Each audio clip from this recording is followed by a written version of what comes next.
health reports have stated that efforts need to be doubled in order to avoid the worst-case scenario of 500,000 excess HIV-related deaths in the sub-Saharan Africa.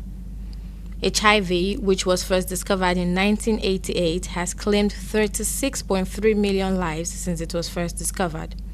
Africa has been identified as the continent with the highest cases of HIV, following statistics that show that at the end of 2020, about 37.7 million people were living with HIV, 25.4 million of which were African. Nigeria, however, has the second largest epidemic in the world.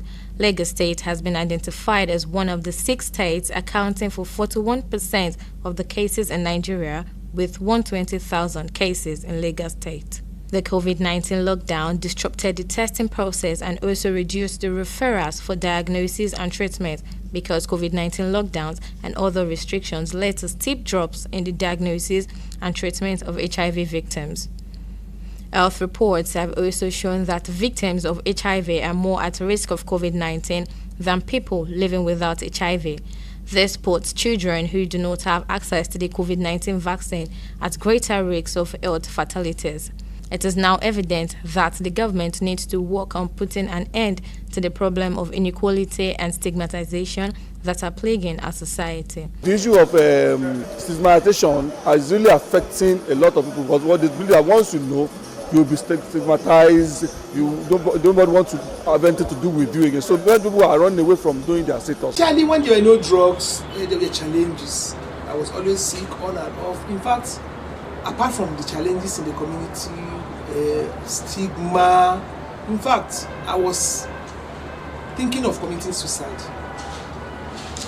Then now with the drugs, everything is okay. With the drugs, I'm as perfect as any other person. But the only problem we have now is people come out to help people with disability. We also have this disability we cannot come out and talk about because of stigma. If inequality and stigmatization are not put to an end, the world might miss its target of ending AIDS by 2030. HIV victims need to be prioritized in the administration of the COVID-19 vaccine. The government also needs to make sure that at least 90% of HIV victims have easy and free access to the antiretroviral treatment.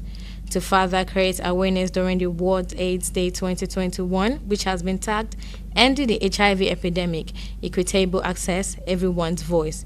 Everyone is urged to fight for this movement to ensure that their 2030 aim is achieved. Youth advocating and giving public enlightenment to people so that such cases will be reduced.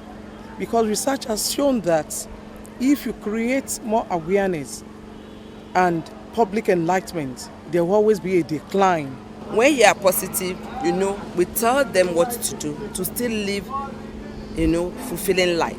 And when it is positive, what to be done to stay healthy and live fulfilling life and not to start transmitting it all around. And when it is negative, you still tell them what to do to remain negative. End inequalities, end AIDS. Unnecessarily.